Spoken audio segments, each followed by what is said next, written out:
Bonjour et bienvenue à cette présentation de la 12e année linguistique. Donc, je m'appelle Aude Aleman, je suis coordinatrice des échanges linguistiques du canton de Fribourg depuis janvier 2018 et à côté de cela, je suis enseignante d'allemand et d'anglais dans un cycle d'orientation du canton de Fribourg.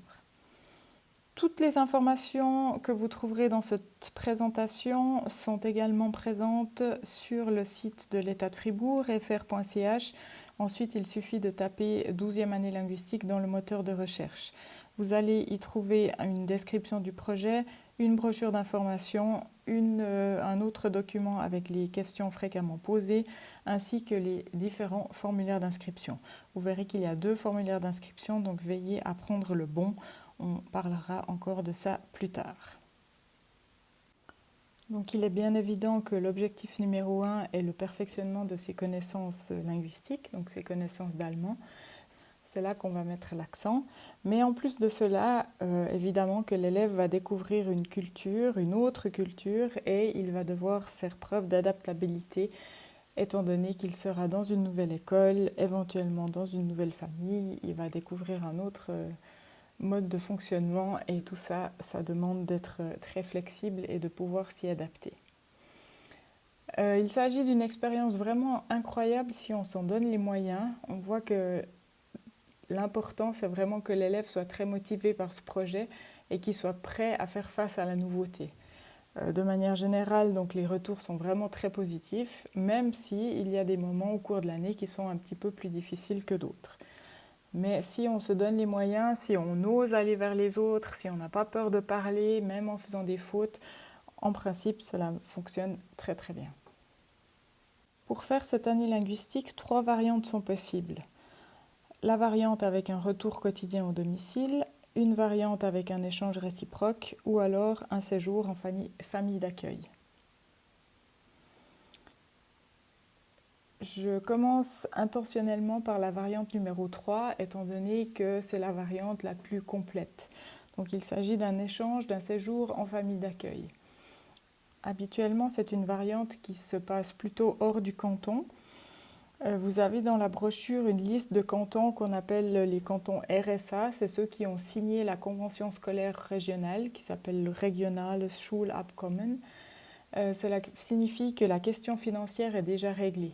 Donc il est possible de faire sa 12e année linguistique dans un autre canton que ceci, mais je devrais ensuite voir avec le canton en question quel est le montant demandé pour les collages.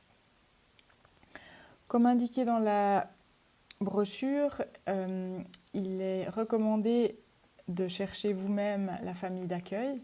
Je sais que ce n'est pas évident, il faut activer un petit peu ses contacts, ça peut être des connaissances que vous avez en Suisse alémanique, des collègues de travail, de la famille, ça peut être des élèves qui sont de retour d'une 12e année linguistique, ça peut être par des clubs sportifs, par des ensembles musicaux. J'ai eu quelques retours l'année passée de gens qui ont mis des petites annonces dans les journaux locaux ou alors sur Facebook et il semblerait que cela a bien fonctionné. Si vraiment toutes vos recherches ne donnent aucun résultat, j'ai en réserve quelques familles d'accueil et je pourrai les attribuer au moment voulu aux différents élèves qui n'auraient pas trouvé de famille d'accueil par leurs propres moyens. Je profite de ce moment-là pour faire un petit appel aux familles d'accueil. Si vous-même vous êtes intéressé ou si vous avez des connaissances qui pourraient l'être, n'hésitez pas à leur donner mes coordonnées et à leur dire de me contacter. Je suis effectivement toujours à la recherche de familles d'accueil qui seraient d'accord de prendre et de faire vivre une super expérience à ces jeunes alémaniques.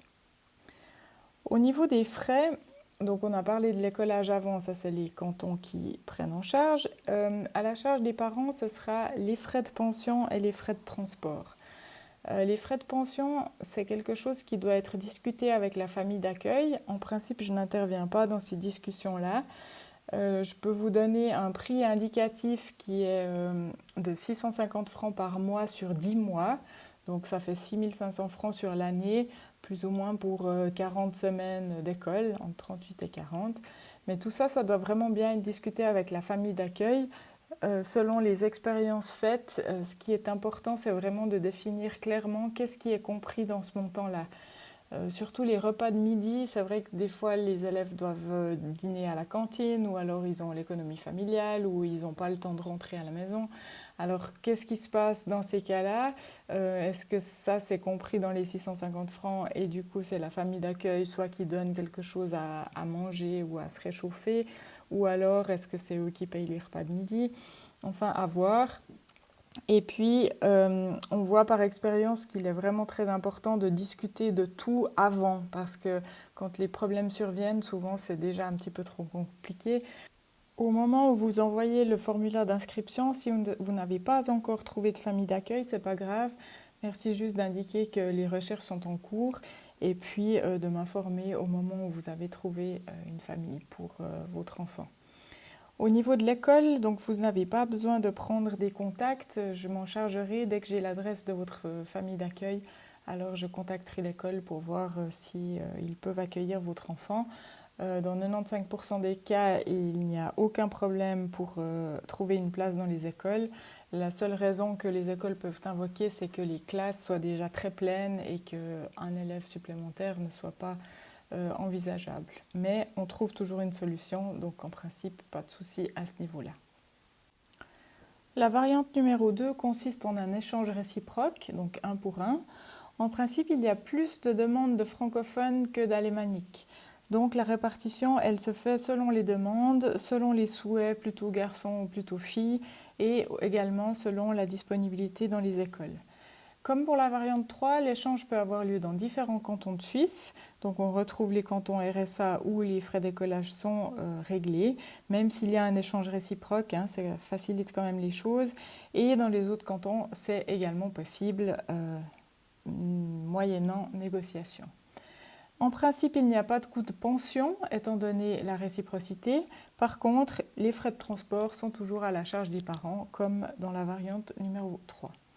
Si un échange réciproque ne pouvait pas être possible, votre enfant serait placé dans une famille d'accueil et ensuite vous pourriez être sollicité comme famille d'accueil pour un autre élève alémanique, ce qui reviendrait au même résultat pour vous, mais cela ne consisterait pas en un échange réciproque un pour un.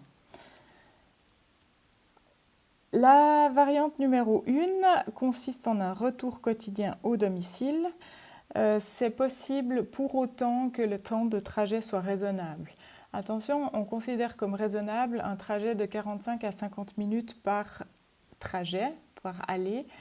Donc ça veut dire que l'élève il doit être prêt à se lever peut-être un petit peu plus tôt le matin. Étant donné la disponibilité qui est donnée par les écoles, il n'est vraiment pas toujours possible de trouver le CO le plus proche, qui se trouve à 15 minutes peut-être en transport public. Souvent, il faut faire un peu plus de trajet pour y aller. Donc les élèves fribourgeois de la ville peuvent également être placés à Berne, étant donné que le trajet n'est pas si lointain. Mais il est vrai que même à l'intérieur du canton, parfois, il peut être compliqué de commuter chaque jour et il faut donc être un petit peu flexible. Au niveau des repas de midi, donc certaines écoles possèdent une cantine, d'autres pas. Donc une option serait de trouver une famille dans laquelle prendre ses repas de midi. En principe, ça s'organise toujours au début de l'année scolaire en collaboration avec le titulaire de classe où on essaye de trouver peut-être pour 2 ou 3 fois par semaine qui est une famille où l'élève pourrait aller dîner. Cela augmente également le côté immersif de l'expérience. Comme pour toutes les autres variantes, les frais de transport sont à la charge des parents. Comme déjà dit auparavant, une 12e année linguistique s'effectue en principe dans le même type de classe que celui où l'élève termine sa scolarité obligatoire.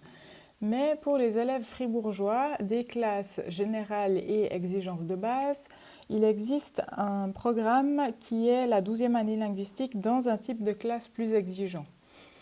Pour accéder à ce programme, les élèves doivent remplir les mêmes conditions que pour le passage dans un niveau plus exigeant dans l'école actuelle. Il s'agit maintenant d'atteindre la moyenne de 19 points dans les disciplines français, maths, allemand, anglais, sciences, latin, histoire, géo, et d'avoir des notes suffisantes en français et en maths et une moyenne générale de 4. Ça, c'est les conditions de base. Mais en plus, une condition vraiment très importante, c'est d'avoir de bonnes connaissances de l'allemand. il faut que l'enseignant d'allemand actuel détermine si l'élève a un niveau B2. C'est vraiment ce qui est demandé pour que le projet soit une réussite. On a remarqué durant ces dernières années que si le niveau d'allemand n'est pas là, c'est vraiment trop compliqué pour l'élève et puis souvent il va ensuite se démotiver et ce serait vraiment dommage. Parce que dans ce projet, l'élève est considéré comme un élève normal, c'est-à-dire qu'il est soumis aux évaluations comme ses camarades, sans adaptation, et ses notes comptent officiellement. Donc ça veut dire qu'il va recevoir un bulletin de notes du canton de Fribourg ou de l'école concernée à la fin de l'année, et il pourra utiliser ce bulletin de notes pour ensuite aller dans une école supérieure ou alors trouver un apprentissage. Mais je redis encore une fois, donc les conditions de passage, ce sont d'avoir ces 19 points, mais très très important d'avoir le niveau d'allemand suffisant pour pouvoir suivre les cours dans la langue partenaire et dans un type de classe plus exigeant. Pour ce programme-là, il y a un autre formulaire d'inscription. J'ai parlé au début de ma présentation de 2 formulaires. Donc il y a la 12e année linguistique standard et puis 12e année linguistique dans un type de classe plus exigeant.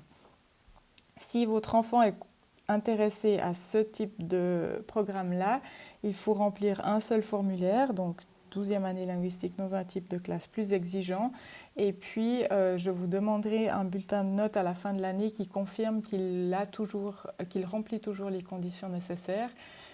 Et si ce n'est pas le cas, alors il pourra effectuer une 12e année linguistique standard dans le type de classe dans lequel il était durant la dernière année de scolarité. Les inscriptions sont possibles à partir du 1er décembre et jusqu'au 15 février. Donc uniquement à partir du 1er décembre, cela ne sert à rien d'envoyer votre dossier avant. La période elle a été déterminée avec les directeurs d'établissement parce qu'ils souhaitaient que les titulaires de classe puissent remplir leur partie en connaissant bien l'élève. Si on avait donné ce délai dès le mois de septembre, cela n'aurait pas été possible. Donc merci de bien respecter le délai, 1er décembre jusqu'au 15 février.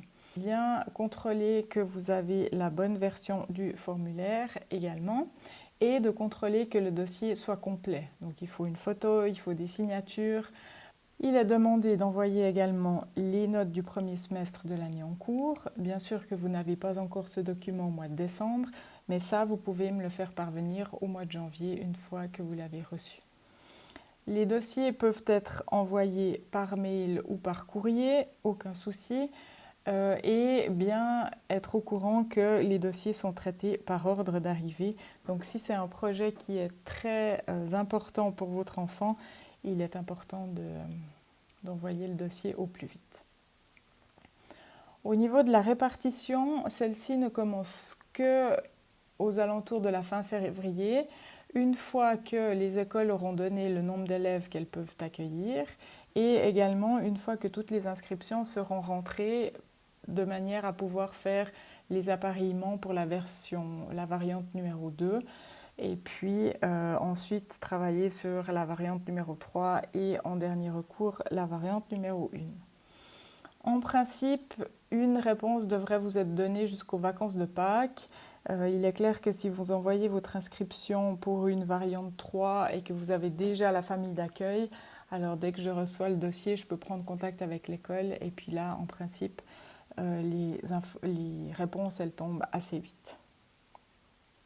Il est bien sûr possible de retirer son inscription à tout moment.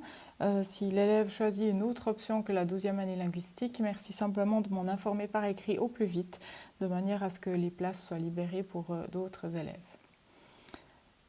À savoir également que durant l'année linguistique, une interruption est également possible. Cela peut venir de la part de l'élève et de ses parents si vraiment la situation est trop compliquée ou pour des raisons de santé et pas simplement parce qu'on n'a pas envie. Mais sachez également que l'école peut aussi décider d'une interruption étant donné que l'élève est considéré comme un élève à part entière, il a des règles à suivre, il a un travail à fournir et si cela ne se passe pas, alors l'école peut tout à fait donner un avertissement et puis ensuite décider d'interrompre l'année linguistique pour des raisons de comportement, de non-respect des règles, d'absence injustifiée ou de manque de motivation. Si cela se passe de cette manière-là, alors la coordination des échanges ne trouvera pas d'autre solution pour l'élève en question. Ça veut dire que c'est une année d'école et il est vraiment attendu que l'élève s'investisse dans son travail, dans la vie de la classe, dans la vie de l'école et qu'il respecte le règlement de l'établissement où il est accueilli. Dans certaines écoles, un cours d'allemand est mis sur pied pour les étudiants d'échange. Ce n'est pas toujours le cas, cela dépend du nombre d'élèves en échange et ça dépend des ressources financières de l'école. Mais c'est vrai que quand cela peut se faire, c'est toujours bénéfique pour les élèves, surtout en début d'année. En principe, un cours d'introduction pour les élèves inscrits définitivement a lieu avant le début de l'année linguistique ou durant les premières semaines. Étant donné la situation sanitaire actuelle, le concept change un petit peu d'année en année. Cette année, par exemple, le cours a été donné par petits groupes dans le canton où l'année linguistique se passait, ou alors à Fribourg pour tous les élèves qui allaient faire l'année linguistique à Fribourg. Donc des informations vous parviendront en temps voulu. Me voilà arrivée au terme de cette présentation. J'espère qu'elle aura répondu à vos questions. Si vous avez tout de même encore quelques interrogations, donc n'hésitez pas à retourner sur le site www.fr.ch où vous trouverez tous les documents de référence. Et puis s'il s'agit de questions précises, n'hésitez pas non plus à me contacter au numéro qui s'affiche là ou à l'adresse email également présentée. Je travaille en principe les demi-jours qui sont indiqués dans le tableau ci-dessous. Vous trouverez également sur la page d'accueil principale le lien vers un petit film dans lequel quelques élèves parlent de leurs expériences lors de leur 12e année linguistique. N'hésitez pas à le consulter, c'est vraiment très intéressant. Merci beaucoup de votre attention et à bientôt.